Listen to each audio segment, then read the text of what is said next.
नमस्कार दोस्तों, आपका स्वागत है कहानी वर्ल्ड यूट्यूब चैनल में, जहां हर कहानी सिर्फ एक कथा नहीं, बल्कि जीवन का आईना होती है। कभी कभी एक माँ की ममता धरती से उठकर देवताओं के हृदय को भी झकझोर देती है। एक ऐसी ही कथा है एक स्त्री की, जो जीवन की हर अग्नि परीक्षा से गुजरी, पर कभी अपने धैर्य और धर्म से नहीं डिगी।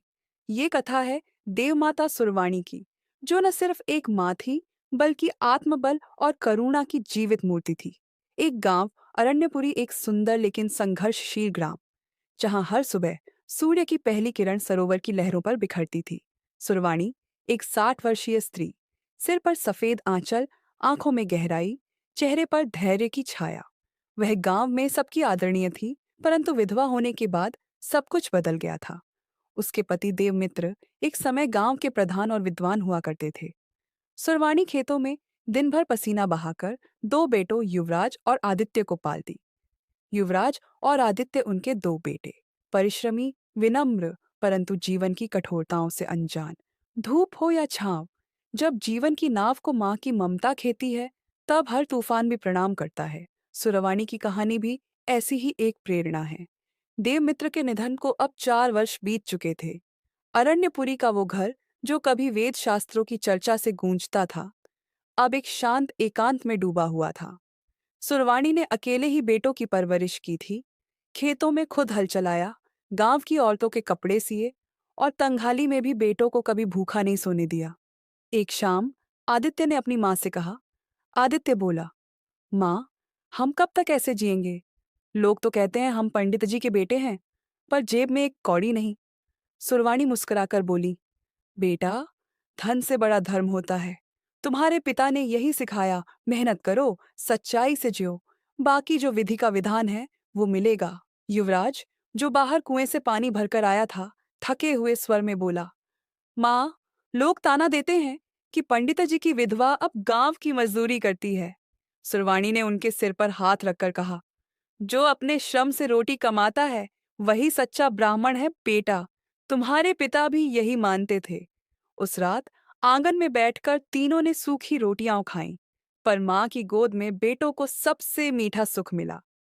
एक क्षण आता है जब सुरवाणी अकेली बैठकर देवमित्र की तस्वीर देखती है। सुरवाणी धीरे से बोली, तुम होते देवमित्र तो शायद इन बच्चों को इतना न सहना पड़ता। पर चिंता मत करो, तुम्हारे सिद्धांतों को मैं कभी मरने नहीं दूंगी। झरोखे से आती चांदनी मां के आंसुओं पर पड़ती है, मानो देवता भी उस ममता के आंचल में नमन कर रहे हों। हर संघर्ष की शुरुआत वहीं से होती है, जहां एक माँ अपने आंचल से बेटों का पसीना पोंछती है। सुरवाणी की आंखों में कोई सपना नहीं था, बस एक विश्वास था कि धर्म और ममता से बढ़कर कोई सत्ता नहीं। वही घर, अब दो नए सदस्य आ चुके हैं। घर में अब बहुओं की चूड़ियों की खनक है, पर चूड़ियों से ज्यादा टकराहट उनके स्वभावों की है। सरिता युवराज की पत्नी, सुंदर, तेज तर्रार, पर महत्वाकांक्षी, बचपन से बड़े घर में पली, चाहती है कि घर पर उसका नियंत्रण हो।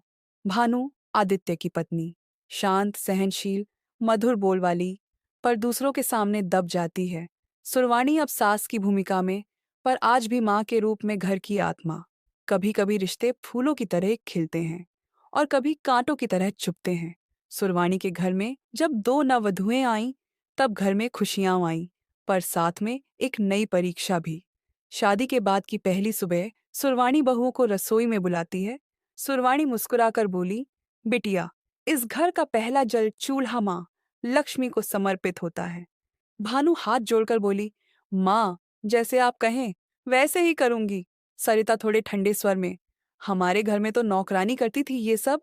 चलो, सीख लेंगे यहाँ की रीतें भी। सुरवाणी मुस्कुराकर कुछ नहीं कहती, लेकिन उनके भीतर एक हल्की सी टीस उठती है। कुछ ही दिनों में सरिता ने धीरे धीरे घर के सारे निर्णय अपने हाथ में लेने शुरू कर दिए।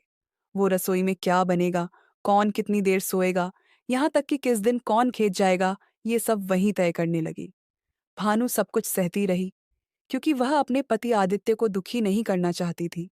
एक दिन रसोई में सरिता भानु से बोली।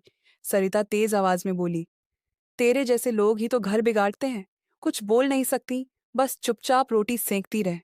भानु धीरे से बोली, दीदी, मैं घर का भला ही चाहती हूँ। माँ भी तो हमेशा यही सिखाती हैं। सरिता व्यंग्य में बोली, वही माँ जो अब बूढ़ी हो चुकी है, जिसे अब बैठना चाहिए मंदिर के कोने में, ना कि घर के बीचों बीच राज करने के लिए। ये शब्द सीधे सुरवाणी के हृदय में उतरते हैं। उन्होंने ये संवाद बाहर आकर सुन लिए थे।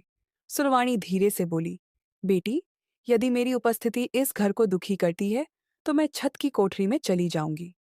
पर उन्होंने किसी से कोई शिकायत नहीं की। उन्होंने बस अपनी जगह छोटी कर ली। रात के समय सुरवाणी अपने कमरे में बैठी होती है, हाथ में देवमित्र की पुरानी लकड़ी की माला। सुरवाणी मन में बोली, हे नाथ, ये वही घर है जिसमें कभी शांति का वास था। अब लगता है जैसे हर दीवार मेरे खिलाफ बोलती है। क्या यही काल चक्र है? जब घर की स्त्रियां एक दूसरे को बहन के बदले प्रतिद्वंद्वी समझने लगे, तब घर मंदिर नहीं, रणभूमि बन जाता है। सुरवाणी चुप थी, पर चुप्पी भी कभी कभी क्रांति की पहली सीढ़ी होती है। अरण्यपुरी गांव का वही घर, पर अब माहौल बदल चुका है। घर की दीवारों पर चुप्पी है, और सुरवाणी के दिल में एक गूंज जो हर रोज कुछ न कुछ खोने का एहसास देती है। जब घर की लक्ष्मी ही घर की शांति को हर ले, तब एक माँ को खुद में कितनी आग पीनी पड़ती है, इसका अंदाजा वो ही जान सकती है जो हर अपमान को ममता की चुप्पी से ढक देती है। एक दिन की बात है, सुबह का समय। सुरवाणी स्नान कर पूजा की थाली तैयार कर रही थी। तभी सरिता तेज कदमों से आई। सरिता कड़वे स्वर में बोली, माँ जी, ये घर अब आपका नहीं रहा। अब मेरी मर्जी से पूजा होगी, मेरी रसोई से भोजन निकलेगा। आप बस बैठिए जैसे बाकी बूढ़ियां बैठती हैं। सुरवाणी धीरे से लेकिन दृढ़ता से बोली, बेटी, यह घर तुम्हारा है, पर जिस नींव पर खड़ा है वो हमारी तपस्या से बनी है। पूजा में मर्जी नहीं, श्रद्धा चलती है। सरिता व्यंग्य में हंसते हुए बोली, श्रद्धा? आप जैसी औरतों की वजह से ही आज तक ये पुरानी सोच जिंदा है। मैं कोई भक्ति में लिपटी सास नहीं चाहती। ये सब दिखावा बंद कीजिए। तभी युवराज वहां आ गया। सरिता रोने का नाटक करते हुए बोली, देखिए ना, आपकी माँ मुझसे जलती है, हर काम में टोकती है। मुझे लगता है या तो मैं रहूंगी या ये। सुरवाणी बेटे की तरफ देखती है, नम आंखों से बोली, बेटा, क्या मेरी बातें अब कांटे लगती हैं? क्या मेरी चुप्पी भी अब भारी हो गई है? युवराज दुविधा में, लेकिन पत्नी के पक्ष में बोला, माँ, आप थोड़ा पीछे हट जाइए। समय बदल गया है। घर अब नई पीढ़ी के हिसाब से चलेगा। ये शब्द सुरवाणी के लिए किसी वज्रपात से कम नहीं थे।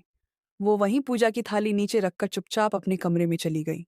रात को दीप बुझने से पहले सुरवाणी दीपक के सामने बैठी थी। सुरवाणी मन में बोली, जिस बेटे को गोद में खिलाया वो आज मुझे पराया समझ बैठा। हे प्रभु, क्या माँ का कोई घर नहीं होता? क्या ममता की कोई उम्र तय होती है? जब माँ की आंखें नम होती हैं तो वो केवल पानी नहीं गिराती, वे एक भविष्य को धो डालती हैं और एक निर्णय को जन्म देती हैं। सुरवाणी अब मौन से कुछ और सोच रही थी। एक नया रास्ता, एक नई अग्नि परीक्षा। अरण्यपुरी गांव का वही छोटा सा आंगन, जहां कभी खिलखिलाहटें थीं, अब वहां सन्नाटा पसरा था। घर के कोने कोने में बस एक वृद्धा की चुप्पी गूंजती थी। जब एक माँ के दिल से घर की दीवारें दूर होने लगें, जब उसका स्पर्श भी बोझ बन जाए, तब वो माँ क्या करे? छोड़ दे सब, या फिर बेटों को छोड़ दे? संध्या का समय था। सुरवाणी तुलसी को जल देने जा रही थी। तभी दोनों बेटे युवराज और आदित्य घर लौटे।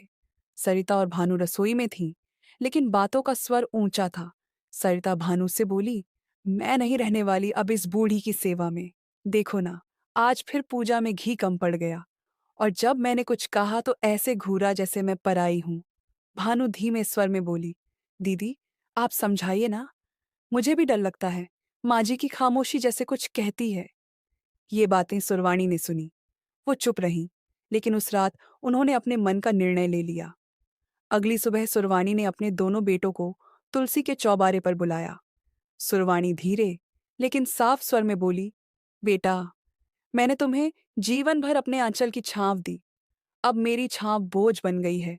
ये घर अब तुम्हारा है।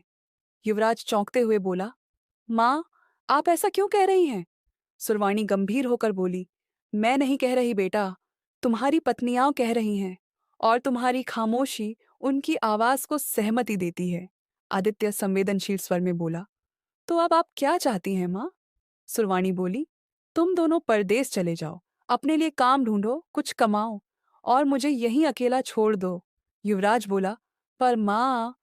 सुरवाणी हंसते हुए बोली, अरे बेटा, जिस माँ ने बिना किसी सहारे के तुम्हें पाला, क्या अब उसे अपने अकेलेपन से डर लगेगा? जाओ, हो सके तो कुछ पैसे भेज देना, ताकि मैं मंदिर के दीपक जलाती रहूं।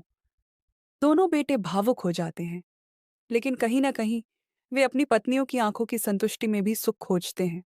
आदित्य आंखें झुकाकर बोला, माँ, हम जाते हैं, लेकिन आप हमें माफ करें। सुरवाणी मुस्कुराती है, पर उनकी आंखों में आंसू हैं। माँ ने बेटे भेज दिए परदेस की ओर, सोचकर कि शायद बाहर की धूप उन्हें तपाकर इंसान बना दे, पर खुद उस आग में झोंक दी एक माँ ने अपनी ममता, यह सोचकर कि कभी न कभी बेटों को उनका रास्ता याद आएगा। दूरस्थ नगर सुवर्णगढ़, जहां ऊंची अट्टालिकाएं थीं, लेकिन दिलों में सूनापन, जहां हर मुस्कान के पीछे एक सौदा छिपा था। जिस मिट्टी ने उन्हें जन्म दिया था, उससे दूर अब वो किसी अनजान धरती पर पांव रख चुके थे। लेकिन क्या ये धरती उन्हें अपनाएगी, या फिर और भी कठोर इम्तिहान होंगे? युवराज और आदित्य माँ के आशीर्वाद और आंसुओं को पीछे छोड़कर सुवर्णगढ़ पहुंचे। जेब में थोड़े पैसे और दिल में ढेर सारा संकोच। एक व्यापारी मिला, सेठ हरिदत्त, जिसने कहा, तुम दोनों सीधे साधे लगते हो, मेरे गोदाम में काम कर लो, खाना मिलेगा, सोने को जगह और थोड़ी मजदूरी भी। भाई मान गए। उन्हें क्या पता था कि जो मुस्कुराहट से स्वागत कर रहा है, वही उनकी उम्मीदों की नींव हिला देगा। कुछ सप्ताह बाद एक सुबह गोदाम बंद, हरिदत्त गायब, बाकी मजदूर भी भाग गए। युवराज हैरान होकर बोला, भाई, ये तो धोखा हो गया, हमारा सब कुछ चला गया। आदित्य थरथराते स्वर में बोला, पैसे नहीं, काम नहीं, और हम इस अजनबी शहर में अकेले। माँ ने हमें भेजा था शांति के लिए, और हम यहाँ भूख से तड़प रहे हैं। वे कुछ दिन मंदिर के बाहर बैठकर भीख मांगने लगते हैं। न कोई सहारा, न कोई उम्मीद। एक रात बारिश में भीगते हुए दोनों भाई मंदिर की सीढ़ियों पर बैठे थे। तभी एक साधु आया, महात्मा चिरंतन। महात्मा बोले, हे बालको, क्यों रो रहे हो? आदित्य कांपते स्वर में बोले, हम माँ को छोड़ आए, शांति के लिए परदेस आए, पर मिला क्या? धोखा, भूख, अपमान। महात्मा मुस्कुराए। महात्मा बोले, जिस माँ की आंखों से अश्रु गिरते हैं, उसका आशीर्वाद भी धरती को हिला देता है।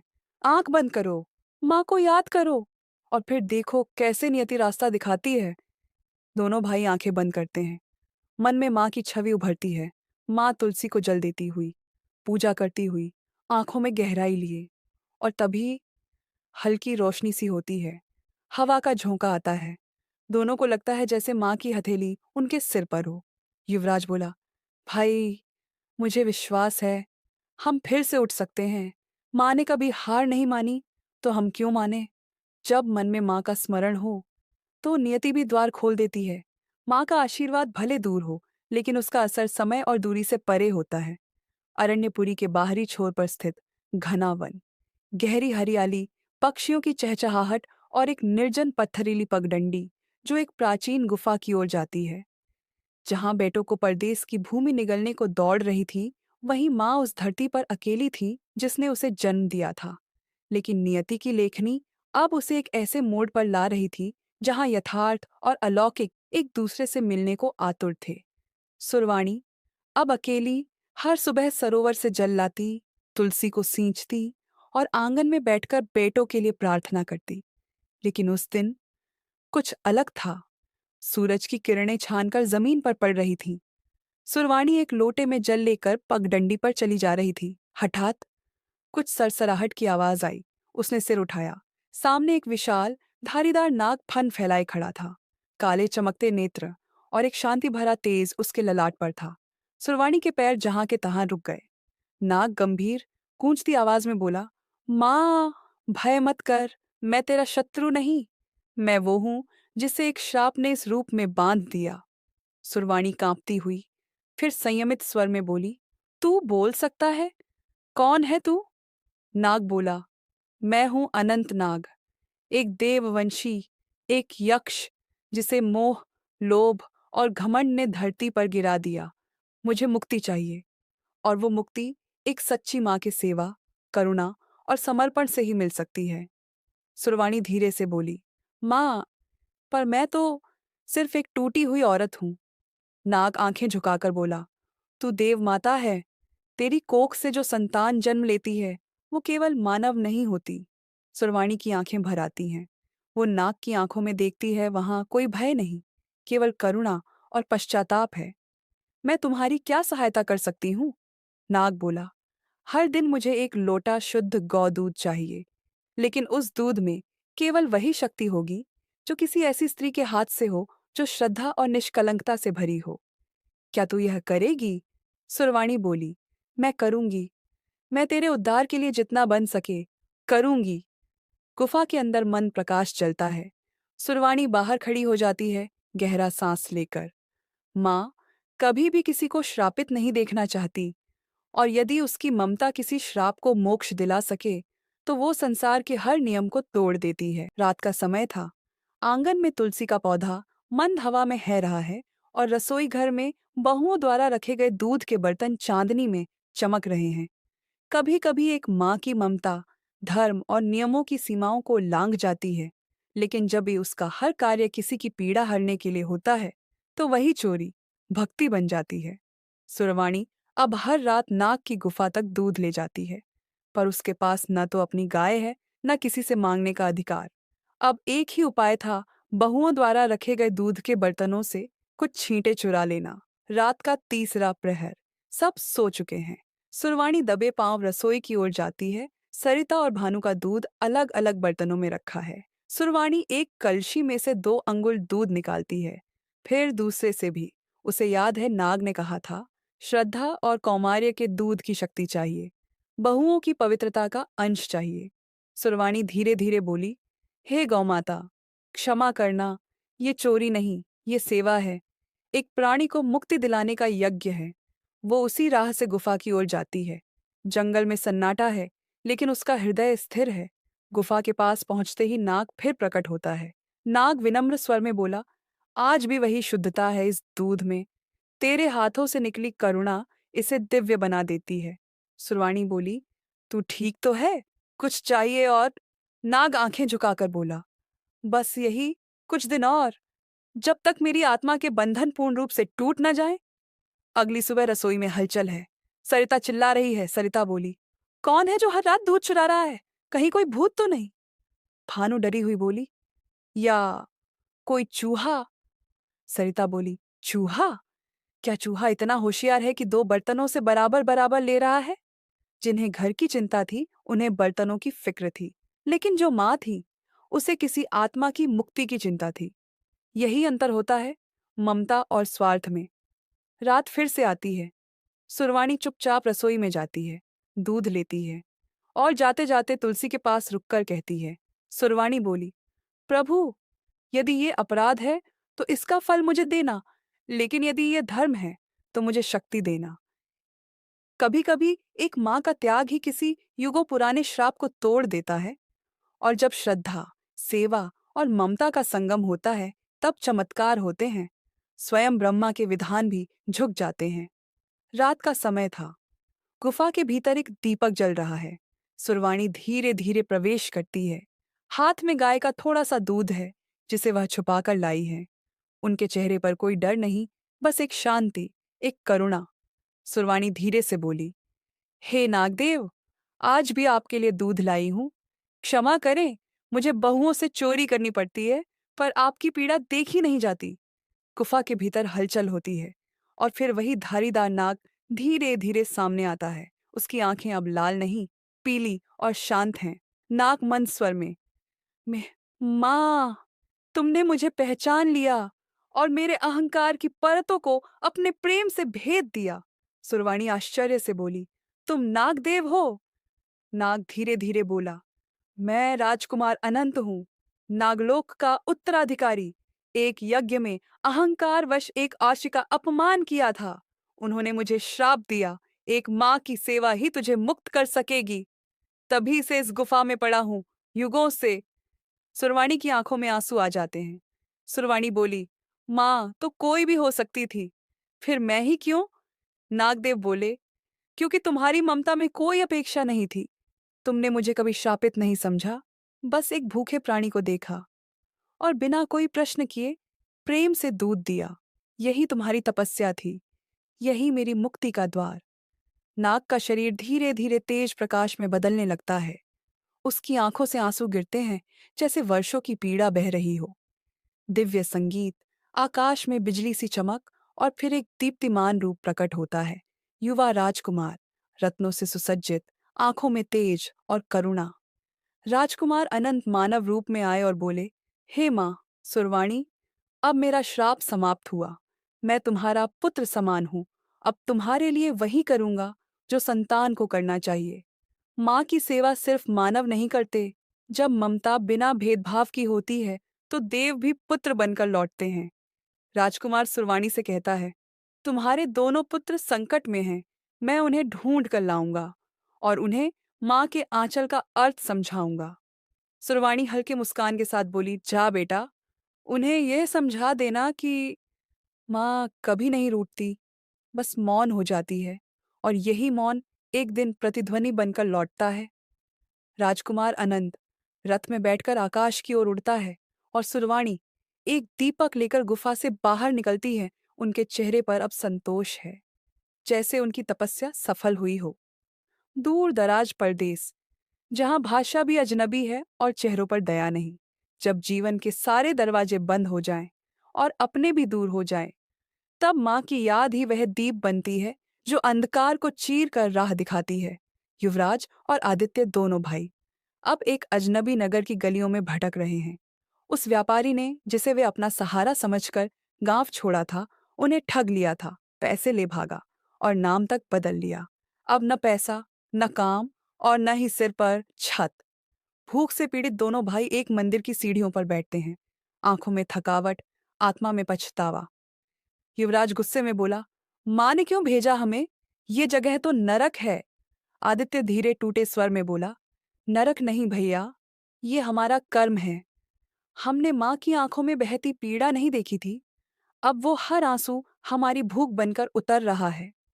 उसी समय एक वृद्ध संत उधर से गुजरते हैं। वे एक क्षण को रुकते हैं और दोनों भाइयों की ओर देखते हैं।